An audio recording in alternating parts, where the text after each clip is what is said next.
Shalom. Shalom is real. I want to give all praises, all honor, and all glory to Yahweh, Ba'ashem Yahweh Shai, Ba'ashem Rakakwadash. Yahweh, who the world ignorantly calls God. Yahweh Shai is his son, who the world ignorantly calls Jesus Christ, and is no God beside them. Double honors to the elder apostles and the elder bishops of Great Millstone for being faithful witnesses to the Rakakwadash, that is to say, the Holy Spirit, and salutations to the elect, whom the Most High giving ears to hear.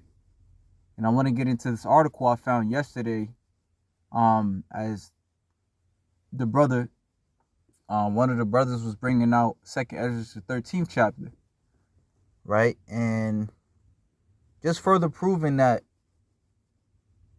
these words are true. As a matter of fact, before I start anything, I want to get Isaiah 55 and 11. Let me start at verse 10.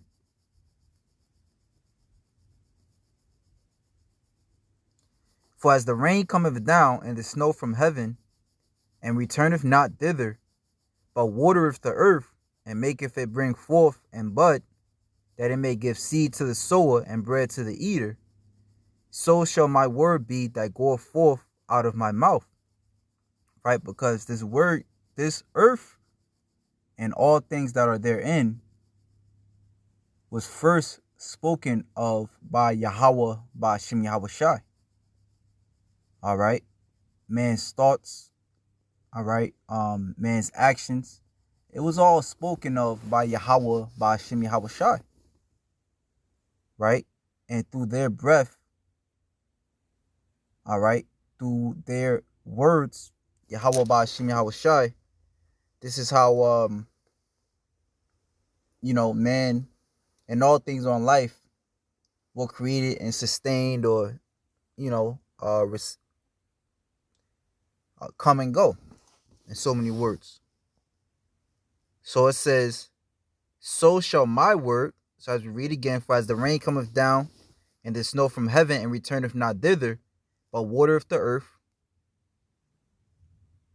and maketh it bring forth and bud, that it may give seed to the sower and bread to the eater, so shall my word be that goeth forth out of my mouth. It shall not return unto me void, but it shall accomplish that which I please, and it shall prosper in the thing whereto I sent it. And one of the things that our Lord and Savior is pleased to do, as it is written in Zephaniah chapter 3, verse 8, wait ye upon me, saith the Lord, until the day that I rise up to the prey, for my determination is to gather the heathen. So the Lord's plans is to gather our enemies. You can read Joel the 3rd chapter. How he will drive all our nations into a land barren and desolate, right? And he's going to plead the cause of Israel, that I may assemble the kingdoms to pour upon them all my indignation, even all my fierce anger, for all the earth shall be devoured with the fire of my jealousy. And it's rightly so, because all the earth, as is written of in the book of Daniel, one nation have not taken part in her captivity. All these nations come together, right? And they create these new plans, in which these plans fuck up the earth. And in these plans, it's not written of the Lord's people. As a matter of fact, we are in process of time supposed to be exiled out of this society. All right, according to this devil. Nevertheless, we understand that the Lord has different plans. Right? Is it not written that the Lord disappointeth the devices of the crafty, so that he cannot perform his enterprise? This devil's enterprise, all right, is to have everybody under him as he is their God. Right? That at the snap of his finger, rain can come down upon the earth. All right. At the snap of his finger, you will do and you will think and you will manner yourself as he pleases. He's trying to be the Most High. All right. We see that through various ways right now. With this harp going on. Who was that? Yuval Noah Harari even said, God, we don't need God to make droughts and give us, end droughts. We can do that all on our own now. So this devil's proud. All right. But Yahweh Shem Yahushai, he's the ruler of men. Right. And this is yet another example, right? As we're going to go into this article, this is yet another example to prove that he exists. Right. As we are, going into World War III. Right. Hey, there's also scriptures that like Revelation 16 and 13. The Lord drieth up the river Euphrates, that he may gather the kings of the east.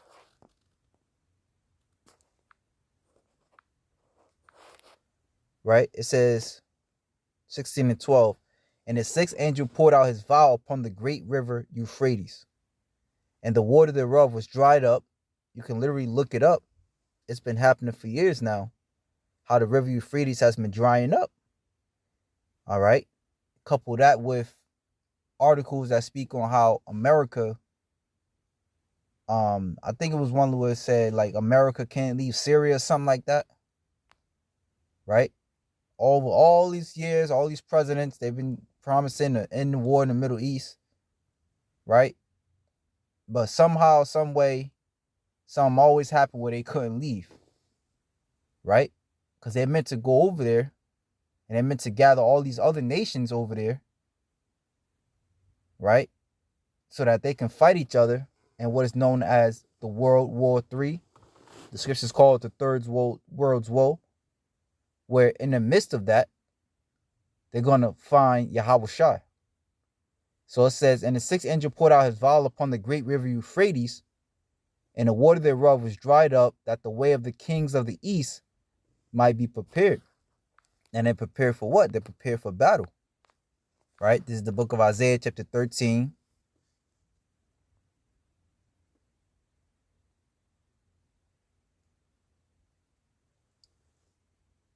Verse 4. The noise of a multitude in the mountains, right? Otherwise known as the valley of Jehoshaphat, like as of a great people, a tumultuous noise of kingdoms of nations gathered together. Yahweh of hosts mustereth the hosts of the battle. They come from a far country, from the end of heaven, even Yahweh, and the weapons of his indignation. All right, one of those weapons, all right, is those nuclear missiles to destroy the whole land. How ye, for the day of the Lord is at hand, it shall come as a destruction from the Almighty. Let me jump over to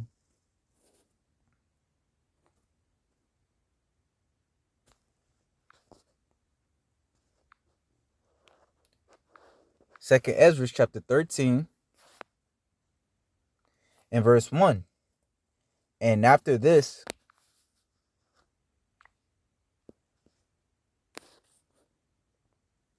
right, now it says, and it came to pass after 7 days, I dreamed a dream by night.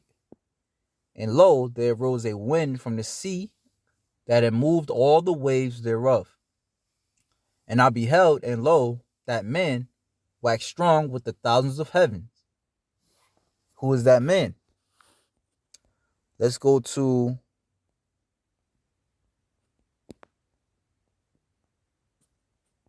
I think it's Psalms 104.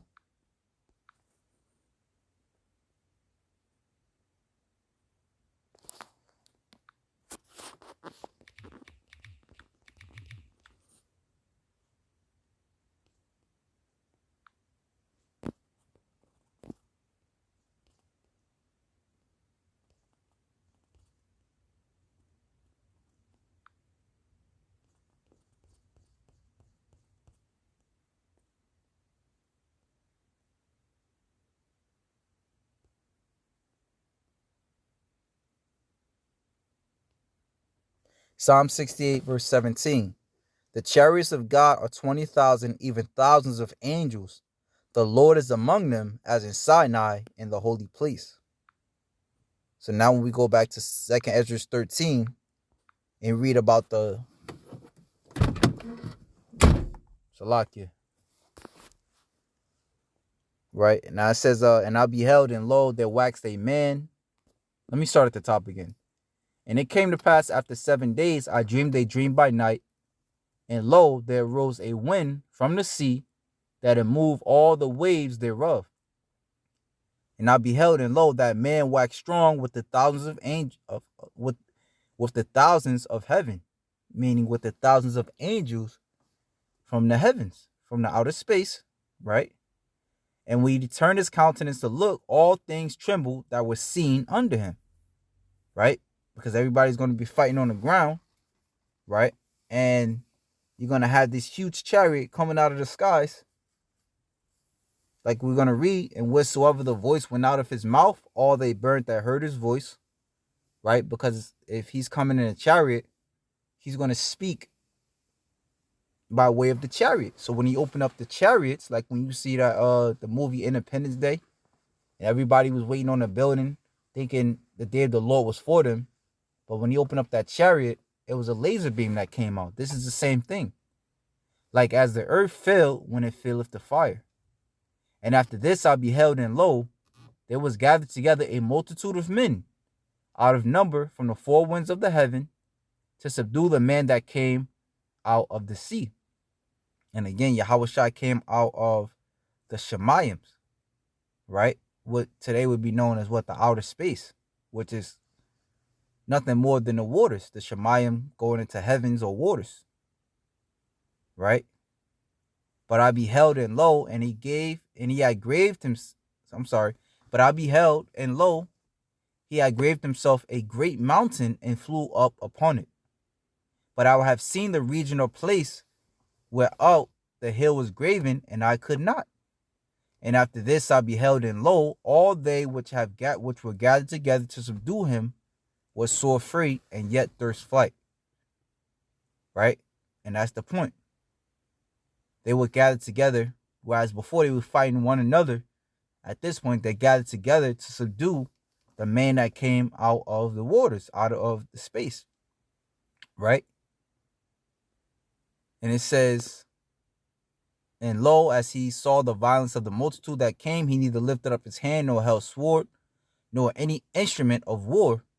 But only this I saw, that he sent out of his mouth as there had been a blast of fire, and out of his lips a flaming breath, and out of his tongue he cast out sparks and tempests. Right? So now, with understanding what's to come, I want to get into this article. Like I said, I came across it in camp. As one of the brothers was reading this very chapter. And let's just get into it. It says Reagan and Gorbachev, right? And this is from the Smithsonian magazine. It says Reagan and Gorbachev agreed to pause the Cold War in case of an alien invasion. Now you see this article came out in 2015. Where you see the Soviet leader Mikhail Gorbachev and President Ronald Reagan at the Geneva summit. So it says at one point during the 1985 Geneva summit, President Ronald Reagan and a Soviet Premier Mikhail Gorbachev took a break from negotiations to take a walk. Only their private interpreters were present, and for years the details of what they talked about were kept secret from both the Russian and the American public.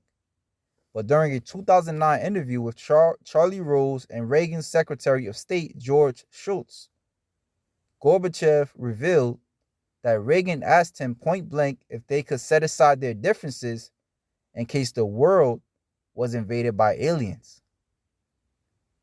So it says, as Jimmy Orr reported for the Christian Science Monitor at the time, Schultz was talking about the Lake Geneva summit and mentioned the two leaders ducked out of a meeting to take a walk to a nearby cabin. I wasn't there, Schultz said before Gorbachev cut him off. From the fireside house, President Reagan suddenly said to me, "What would you do if the United States were suddenly attacked by someone from outer space? Would you help us?" I said, "No doubt about it." He said, "We too." "So that's interesting," Gorbachev said, to much laughter, right? And they don't really understand to the extent of what they said, you know, which this is, which, during the Cold War, which is after what, World War II, you know, and, they signed peace agreements and NATO, around the time of NATO being formed and all of that, because there is meant to be another world's war. As a matter of fact, around, who was it, Albert Einstein, I believe, but he was around during the time of World War II, around like 1914, 1918, around that era. And he witnessed the atomic bomb being created.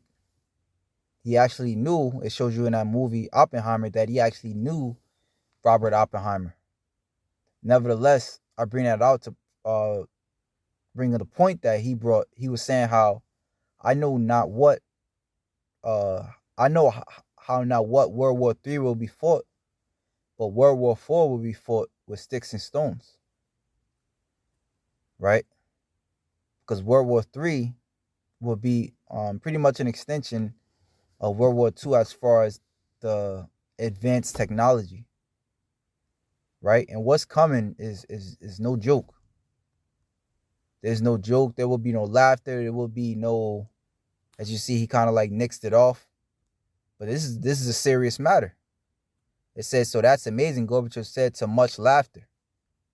But when it actually does happen, because it's scriptural, and as we read, Isaiah 55:6, the Lord don't say nothing that he don't back up in so many words. It will not return unto him void. He told us that there will be a third world's war. When you go to Revelations, the 9th chapter, Revelation chapter 9,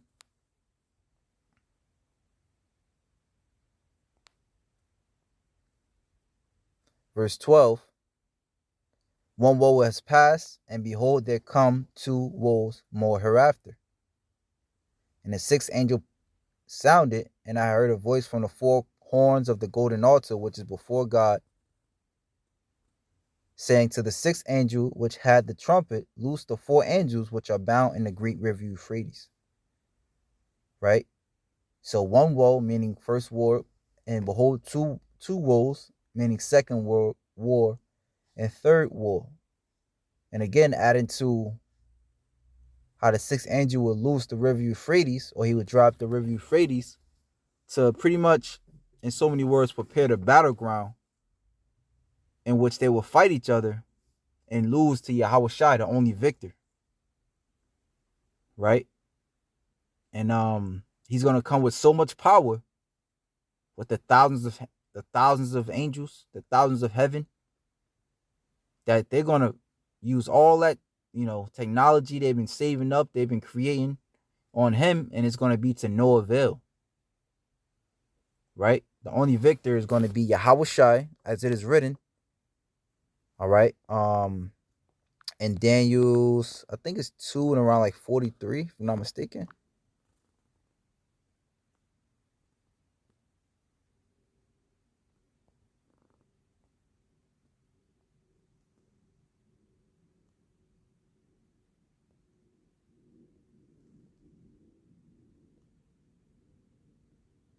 Right, Daniel's 2 and 44, right? Which, when you go into the understanding of this breakdown, even the scholars can tell you, hell, you could look it up on Google.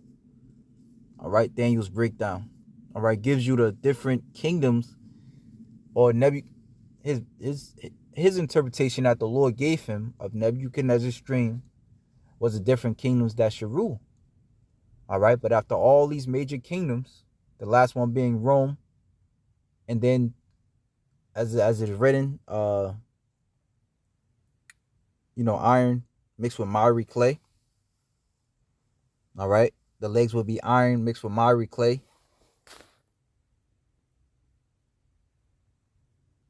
Right. That's the very end to America. That's the very end to where the weakness of that extension of the Roman Empire will play out, which is America. But it says, I'll just read into it. Where is it?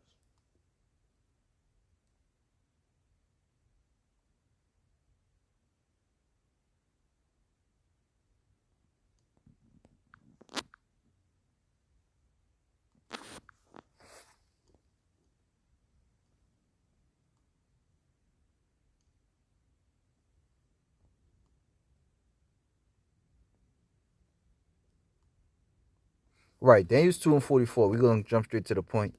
And in the days of these kings shall the God of heaven set up a kingdom which shall never be destroyed.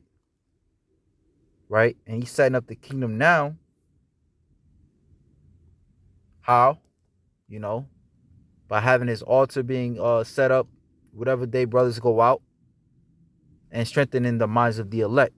Because as Yahweh Shai said, what the kingdom of heaven dwelleth in you. Why look ye here? Why look ye there? The kingdom of heaven dwelleth in you. All right. And pretty much once the elect is sealed, like it tells us in Daniel 7, then all hell, all bets are off for the wicked. All right. All bets are off for the schemes and the trickery, and for the, all bets are off for those that are not chosen to be saved. And in the days of these kings shall the God of heaven set up a kingdom which shall never be destroyed. Right? So the Lord is going to set up a kingdom which shall never be destroyed. And the scriptures tell us what? That the saints shall take the kingdom. And we know the saints, according to what? Psalms 148, are the Israelites, the Lord's people. And the kingdom shall not be left to other people, but it shall break in pieces and consume all these kingdoms. Right? So as we read in, Yahweh Shai is going to come back. Right? He's the ringleader. He's going to break down all these kingdoms. He's going to break them in pieces. And his kingdom shall stand forever. For as much as thou sawest that the stone was cut out of the mountain without hands, right? As we just read in 2 Edras 13, that stone that was cut out without mountains. I'm sorry, that stone that was cut out of the mountain without hands, and that it break in pieces the iron, the brass, the clay, the silver, and the gold, the great God hath made known to the king what it shall come to pass hereafter. And the dream is certain, and the interpretation thereof sure. Then the king Nebuchadnezzar fell upon his face and worshipped Daniel, and commanded that they should offer an oblation and sweet odors unto the king unto him. Right? Nevertheless, the point being made is how Yahweh Shai is going to come destroy you. He's that alien force that cannot be reckoned with. Right? So I'm going to end it there. With that, shalom to the elect.